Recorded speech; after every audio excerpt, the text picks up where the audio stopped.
Բարև բոլորին, այսօր միասին սովորելու ենք, թե ինչ է decision tree-ն, որոշման ծառերը, դրանց մասին կոդը և թեորիան։ Եկեք սկսենք։ Նախ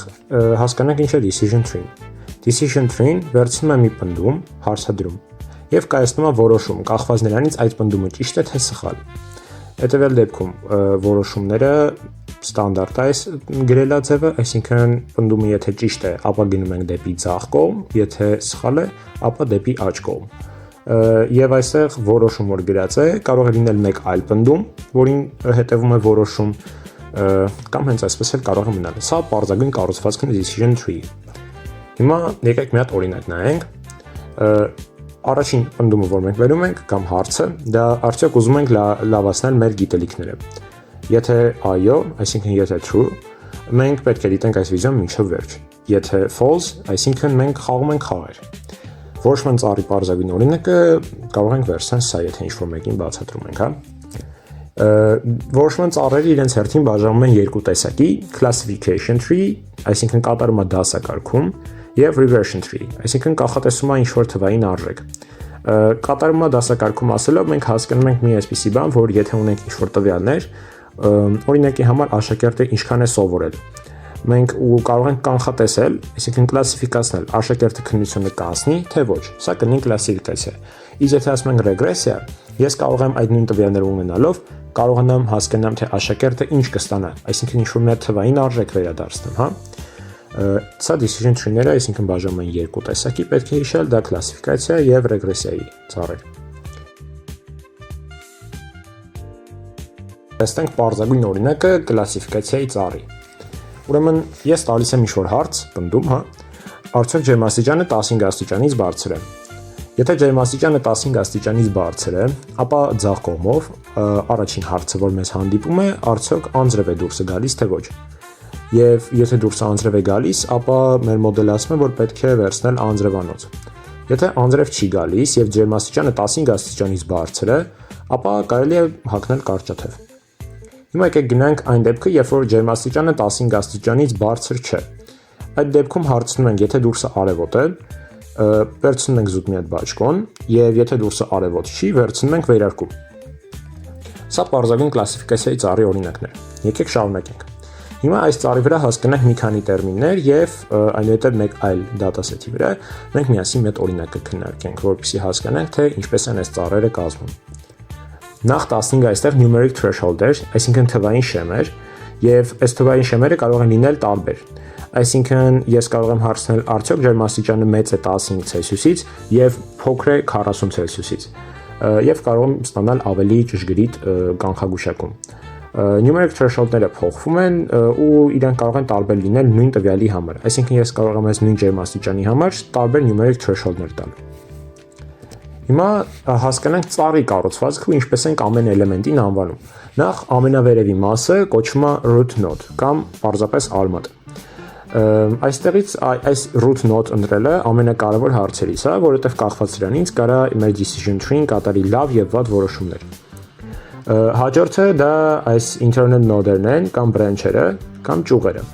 Այս ճյուղերը ունեն դեպի իրենց ուղղված սլաքներ, որոնք գալիս են իրենց վերևի նոդից կամ այս դեպքում արմատից, և նաև դրանք ունեն իրենցից դուրս եկող սլաքներ, այսինքն ցույց են տալիս դեպի ինչ-որ որոշում կամ մի հատ նոր հարց։ Եվ ամենաներքևի հատվածում արդեն մենք ունենք տերևները կամ լիվերը, որոնք դեպի իրենց ուղված ունեն սլաքներ, հա, այսինքն իրենք որոշումն են վերջնական, բայց իրենցից դուրս եկող սլաքներ չկան։ Այսինքն ծառի հիմնական բաղկացուցիչներն են root-ը, branch-ը և leaf-ը։ Հիմա հասկանանք ինչպես է պետք կառուցել decision tree։ Այստեղ ունենք մի հատ dataset, որը ցույց է տալի արդյոք աշակերտը անցել է քննությունը, թե չի անցել, կախված նրանից, թե նա խմել է կոֆե, թե սովորել է, թե որն է արել։ Եկեք վերցնենք առաջին օրինակը, ըստ ID, այսինքն առաջին աշակերտը խմել է կոֆե, այո, yes, սովորել է, այո, և նա անցել է։ Եվ այսպես շարունակաբար բոլոր տողերով։ Հիմա եթե որոշենք առաջին հարցով հարցնել արդյոք աշակերտը խմել է կոֆե, թե ոչ, ու եկեք հաշվենք, հա, ինչ է ստացվում։ Հիմա հարցում եմ, աշակերտը արդյոք խմել է կոֆե։ Առաջին դեպքը, այո, խմել է կոֆե և անցել է։ Այսինքն հաշվում եմ 1 հատ օգուտ նրա, որ այո խմել է եւ անցել է։ Հիմա հաշվում եմ երկրորդ դեպքը։ Խմել է կոֆե, այո, անցել է, այո, այսինքն դարձնում է 2 + 0 հաշիվը այստեղ, հա։ Հիմա հարցնում եմ մյուս դեպքը, խմել է կոֆե, այո, անցել է, այո, այսինքն ունեցա 3 անգամ, որ ինքը խմել է կոֆե եւ անցել է քննությունը, 3 հատի օգուտ ինձ։ Չորրորդ դեպքը տեսնում ենք, որ նա խմել է կոֆե, բայց քննությունը չի անցել, այսինքն 1 հատ մեզ ի հակառակը գնացել։ Այս դեպքում ասում ենք, որ այս մեր node-ը արդեն impure է, այսինքն այն, այսպես ասած, այդքան էլ պարզ չի, այն անմաքուր, հա, այսինքն node-ը։ Ու հեսա մենք սովորել ենք, թե ոնց պետքա կարողանանք էսի օգտագործենք օգուտ մեզ։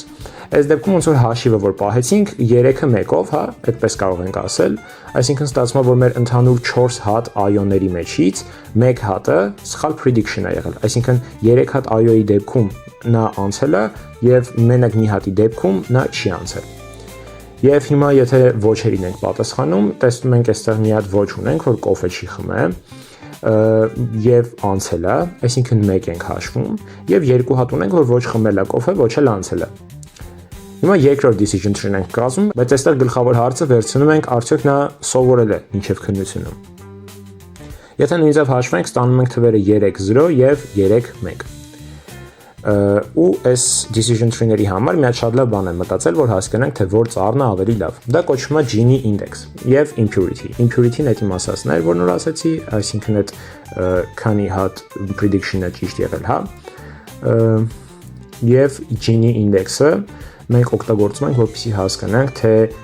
արդյոք ինչքան լավ է այս մեր հարցը կարողանում կանխագուշակում կատարի։ Մենք պետք է փորձենք այս Gini index-ը մաքսիմալ փոքր թիվ ստանանք միշտ ու ինչքան այս թիվը փոքր է, այնքան դա մեզ ոնց որ օգտակար է ավելի։ Gini index-ը հավասար է այս 1-ից հանած հավանականությունը այոների բարձրացրած քառակուսի եւ հանած հավանականությունը ոչերի բարձրացրած քառակուսի։ Այս դեպքում այոների քանակս, այսինքն 3 հատ այո ունեի եւ 3 հատ այո քանի հատի մեջից ունեի, էլի դա է, ու իմ ոչերի քանակը թե ոչ քանի հատի մեջից ունեի, այսինքն վերցնում եմ ընդհանուրի քանակը, տարական հավանականությունների տեսությունը, հա, ընդհանուրի քանակը ու եթե ուզում եմ մնամ այոյի հավանականությունը հաշվում եմ այոյի քանակը բաժանած ընդհանուրին ու հակառնույնը ոչի դեպքում։ Դրա մաթեմատիկական գրելաձևը այս երկրորդ բանաձևն է։ Եվ նաև ես երբ որ հաշվում եմ այս երկու տերևների Gini index-ը, ես պետք է հաշվեմ ընդհանուրը դրանց, որպեսզի հասկանամ, թե այս մի decision tree-ն, այսինքն այս մի բլոկը ինչքան է իր Gini index-ը։ Եվ դրա համար ես վերցնում եմ քանակը ձախ նոդում բաժանած ընդհանուրի քանակին, անգամ այդ ձախ նոդի Gini index-ին եւ դրան գումարում եմ նույնը a-ի համար։ Եվ եթե հիմա Gini-ն հաշվարկենք այս երկու decision tree-ների համար, առաջին դեպքում մենք այս ձախ նոդի, ձախ տերևի Gini index-ը հաշվում ենք ինչպես 1-ից հանած 3/4, այսինքն 3 հատ ճիշտ պատասխանը 4-ի մեջից, բարձրացնում ենք քառակուսի, հանում ենք 1/4-ի քառակուսի եւ ստանում ենք 0.3, հա, կարող ենք ասել կամ կլորացնենք 0.4։ Եվ նույնը հաշվում ենք a-ի համար, այսինքն ունենք 3 հատ ընդհանուր ոնց որ որոշում, 3 հատի մեջից 1 հատը ճիշտ է եղել, 2 հատը սխալ։ Եվ այս tree, այսինքն այս մի տերևի Gini index-ը ավելի բարձր թիվ է ստացվում 0.444։ Հիմա եթե հաշվենք ընդհանուր Gini-ն, այս մեր decision tree, մենք կստանանք տեսեք վերցնում եմ 4/7, այսինքն ընդհանուրը 7 հատ էր, 4 հատ այստեղ, 3 հատ այստեղ, գումարեցի իրար 7 հատ, վերցնում եմ մենակ այս սրանը 4/7 անգամ 0.375, այսինքն անգամ դրա Gini index-ը։ Ու այնուհետև մի հատ է 3/7, այսինքն aç տերևի քանակը հարաբերած ընդհանուրին, անգամ 0.444, այսինքն անգամ այս մեր aç տերևի Gini index-ը։ Ես ստանում եմ այս իմ ընդհանուր weighted Gini-ին, այսինքն միջին Gini արժեքը, ստանում եմ 0.4։ Հիմա եթե նույնը հաշվում ենք այս ներքևի decision tree համար, ստանում ենք 0.2։ ու եթե համեմատում ենք, տեսնում ենք, որ 0.4-ը մեծ է 0.2-ից, հետևաբար մեր այս երկրորդ decision tree-ին, որի gene-ին ընդհանուրը ստացվել էր 0.2, ավելի լավ կարող է կանխատեսում կատարել, քան վերևի decision tree-ին, որի gene-ի ինդեքսը total ստացվել էր 0.4։ Ուրեմն այս decision tree-ների վատը նրանում է, որ նրանք կարող են շատ սպეციფიկ լինել հարցերում եւ որպես արդյունք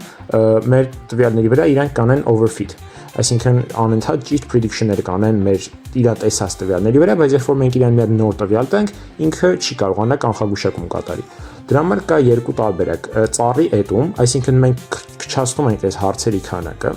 եւ ծառի սահմանափակում։ Մենք ինչ որ սահմանափակումներ ենք դնում ծառի վրա, օրինակ մաքսիմալ խորություն եւ այլն, որոնց մասին մենք ավելի խորացված կանցնենք հետագա դասերի ընթացքում։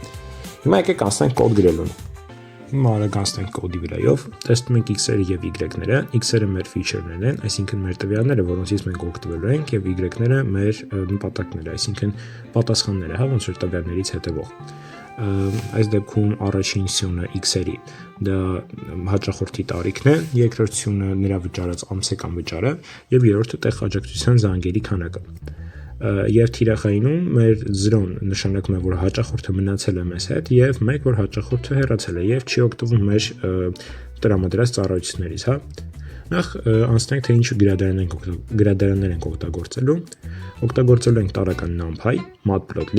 matplotlib եւ escalar գրադարանի միջի tree-երի մոդուլից օգտագործելու ենք decision tree classifier-ը եւ plot tree ֆունկցիան, որպեսզի կարողանանք մեր decision tree-ին plot անել, հա, ցույց տալ։ Շարունակելով ստեղծում ենք մոդել, նշում ենք, որ decision tree classifier եւ որպես կրիտերիա տալիս ենք gene-ին։ Այնուհետև max depth-ը հավասար է 3, սա նրա համար է, որ ծառը չափից ավել չբարթանա, ու random state-ը հավասար է 42, սա որպեսզի նա տա random թվեր, բայց արդեն նախասահմանված random թվեր։ Այնուհետև model fit ենք անում x եւ y-ը, որպեսզի այն սովորի, այսինքն այդ decision tree-ին կազմի, ու անցնում ենք վիզուալիզացիային։ Այստեղ շատ չենք խորանում, տալիս ենք feature name-երը, տալիս ենք class name-ը եւ մի քանի այլ պարամետր։ Այնուհետև տալիս ենք նրան փոքրիկ տիտլ եւ տպում ենք show։ Հիմա անցնենք մի հատ նոր կանխատեսման, պատկերացնենք, որ ունենք նոր հաճախորդ, ով 35 տարեկան է, վճարում է $95 եւ զանգահարում է աջակցման կենտրոնին 4 անգամ։ Նրա համար prediction-ը մենք կունենանք model get predict new customer եւ հավանականությունը մենք կունենանք model predict probability-ն, proba, եւ նորից տալիս ենք մեր հաճախորդին։ Այս դեպքում կանխատեսումը տպում ենք հետեւյալ կերպ եւ հավանականությունը տպում ենք հետեւյալ կերպ։ Դե ինչ, շնորհակալություն բոլորին դասի համար, ցտեսություն։